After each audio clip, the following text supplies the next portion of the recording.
Hello and welcome back to the channel. Thank you ever so much to the sponsors. I truly appreciate your kind generosity. We spoke last time about the first through third rates, and today we will address the other three rates.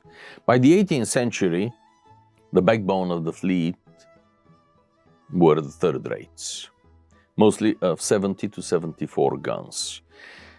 Perhaps, just as an afterthought to the previous conversation, we should determine what and how the number of guns changed.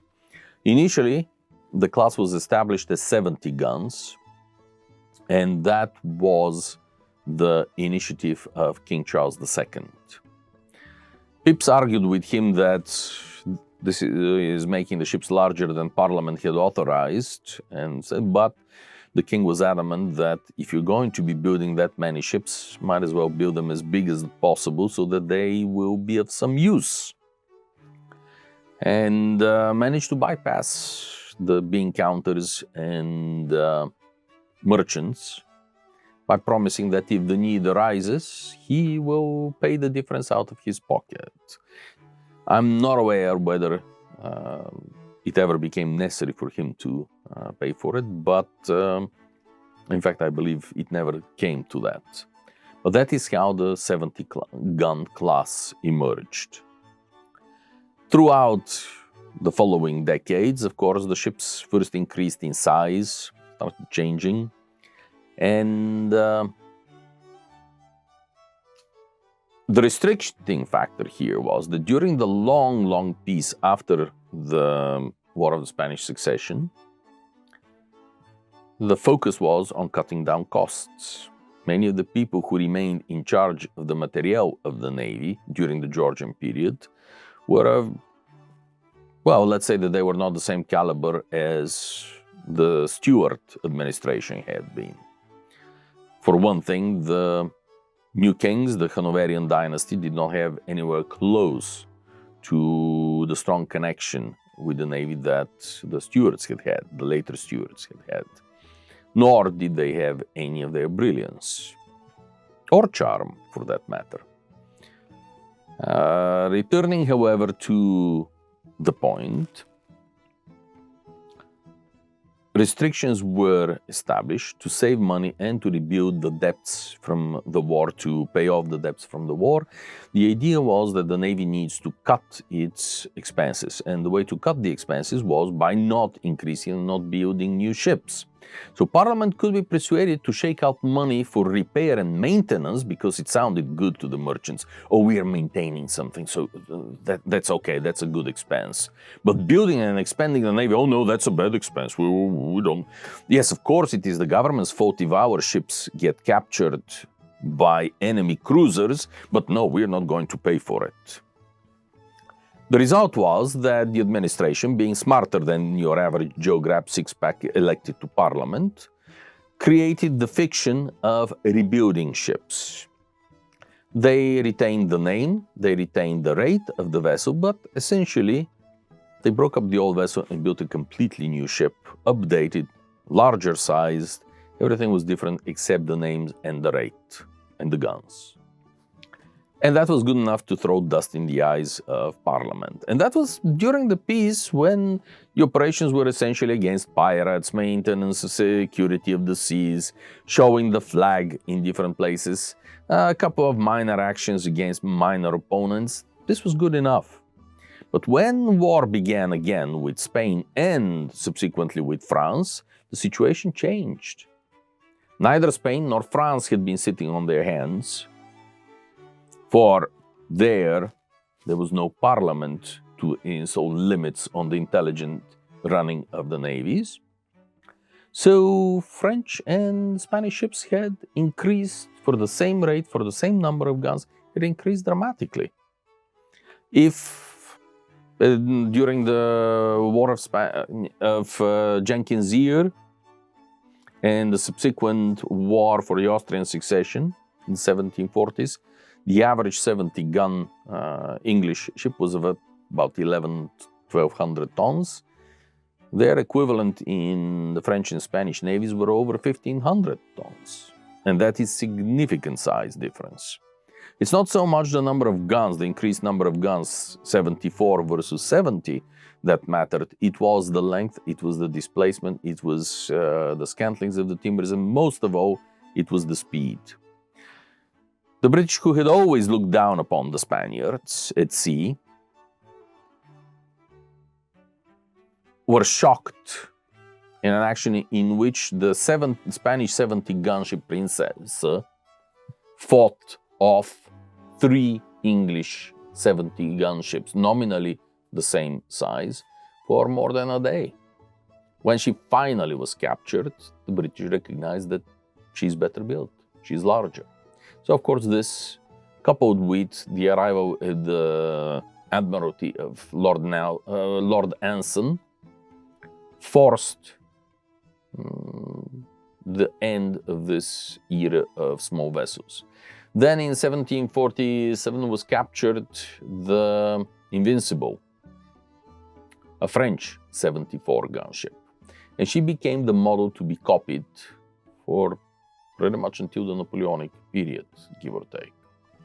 That, of course, was not slavish copying of the design. It's more that Invincible became an inspiration for the upgrade. And from here onwards, all new ships were designed and built to the larger specifications. The British did not slavishly copy that. They increased the scantlings, they adjusted the construction of the ship to what the British needed, because for the French it was enough for the ship to be fast. They had specific missions to run, get from point A to point B, to see a convoy, to attack specific point, to organize invasion, to protect an invasion, but after that they'll go home, assuming they were not intercepted. While for the British, keeping the seas year-round was a very high priority. That is why their ships were heavier, more heavily built, more strongly built, and allegedly slower. This is as good as any time to address the question of slowness. Here I give full credit to Chappell, Howard Chappell, the American yacht designer, naval architect, come maritime historian. With all his shortcomings and with all his love of redrawing original drawings and not telling you what he has changed and what the source of the drawing was, he was one of the early scholars to point out that if that is true, if the French really were so much faster than the English ships, then how come so many of them were captured in chases, not just in battle?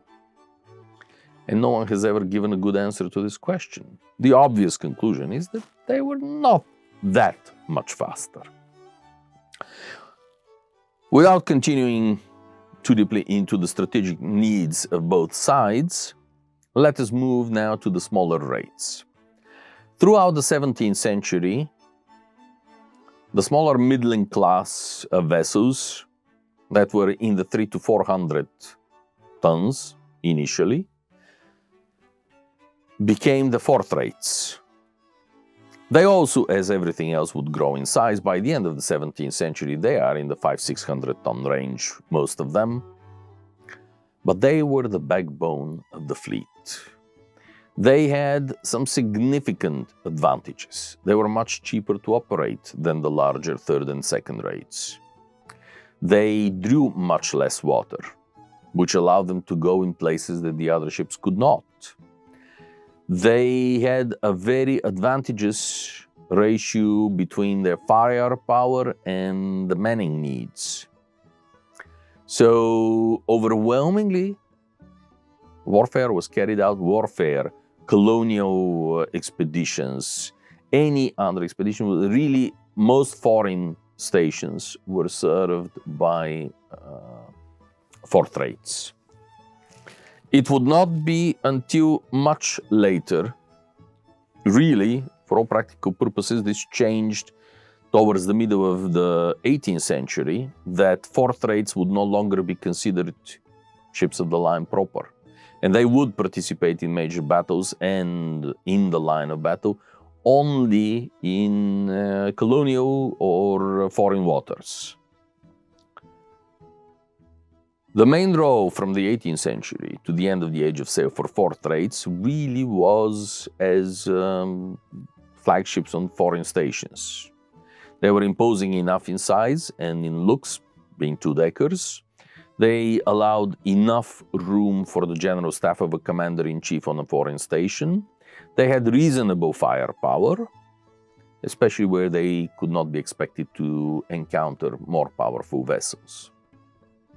They would serve in these roles throughout the middle part of the 18th century. By the time of the American Revolutionary War, they were considered to be obsolete and not really very useful in the line of battle. They were no longer as fast as the newer single-deck frigates. They were less powerful than the other two-deck ships. Therefore, they were kind of in the middle of being just about useless.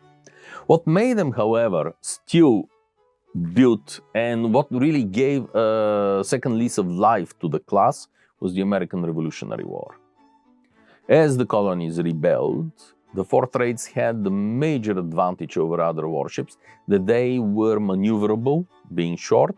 They had significant firepower that the colonies by and large could not answer with anything, and their limited draft allowed them to go up the rivers and bays along the American coast.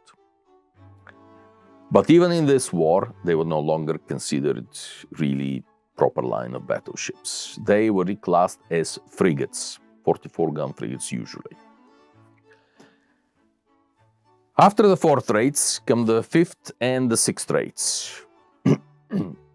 The 5th trades and the 6th trades were known as cruisers from pretty much the beginning of the emergence of the class from the 17th century. They were never intended to be in the line of battle. They were always essentially auxiliary vessels. They were used to reconnoiter enemy positions. They were used to support the fleet by towing damaged ships, protecting ships from fire ships, intercepting enemy fire ships, this sort of cruising roles. Protecting trade, attacking trade, going into remote places to show the flag, particularly in the waters of the Highlands, of the Scottish Highlands, after the invasion of Dutch William III. But that was pretty much the limit of their job from the very beginning. The 5th rate was anything from about 28 to 36, 38 guns in this period. They usually were carried on a gun deck and a half with partially armed lower deck. They usually were considered good sailors, even in the early 17th century. There is one such vessel excavated by the great British archaeologist Colin Martin. He's better known, of course, among most of you as the author of a number of books on the Armada and the man who excavated the largest number of Spanish Armada wrecks. But to me, his most interesting work is actually the frigate Dartmouth, a particular favorite of mine since the dawns of my nautical archaeological career.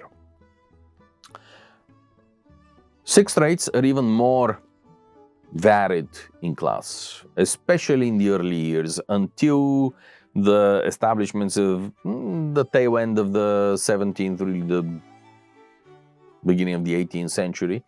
The 6th rate could be anything. They were always cruisers, they were small, they were light, but they could carry as few as 14 guns and all the way up to about 20 to 24 guns.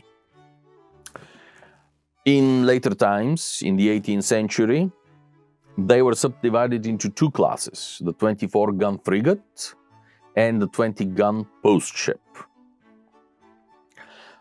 The true quote-unquote, modern understanding of a frigate emerged, again as a result of injection from the French, emerged in the mid-18th century. The earliest British frigates were 24 and 28 gun ships, armed with 9-pounders.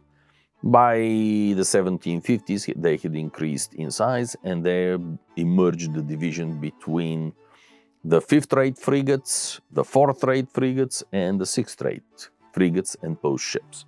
So in the 6th rate, suddenly we have the 20-gun class ship and nothing less than 20 gun. They were considered to be post ships, not true frigates, but they had to be commanded by a full captain, a post captain, rather than master and commander. The actual frigates, the smallest of the actual frigates, were the 24-gun ships. The vessel that now is popularly known as HMS Surprise, and that played the role of Surprise in the idiotic movie Master and Commander, very well acted by Russell Crowe. He did a fantastic Jack Aubrey, far better than I expected, to be honest. It was great cinematography, but the mistakes in that movie, the technical errors, are far too many to make it really good O'Brien enthusiast film. But the point is that that vessel is actually built on the lines of the British frigate Rose, which was a 24-gun ship, and she was the one who was patrolling around Providence at the beginning of the American Revolutionary War. Providence, Rhode Island, I mean, of course. Next to me here is an example of 5th-rate frigate of 6th-rate 28-gun frigate. In this case, it is Boreas. But that was a vessel that by the turn of the Napoleonic Wars was no longer considered a true frigate. In fact, by the year 1800, they were popularly known as jackass frigates, or donkey frigates, in other words, because they were carrying light armament. The 8 and 20 never carried heavier than 12-pounder guns. While by the 1800s, the standard frigate was of 32 or above. 32s usually were also 12-pounders. But anything above that, the standard was the 38 gun, and she carried 18-pounders. So she was significantly more powerful vessel. Way out of proportion to the discrepancy in numbers of guns. It was because of the weight of metal that the two ships threw. By the end of the Napoleonic Wars, the 8 and 20 gun frigates are actually reclassed as corvettes. I mentioned briefly the 44-gun frigates of the American Revolutionary War. And I'm thinking that this might deserve a separate video all of its own. So without further ado, I wish you a most pleasant rest of your day. Happy Sunday. Thank you so very, very much to the sponsors. It is for you that I make these videos. Thank you and goodbye.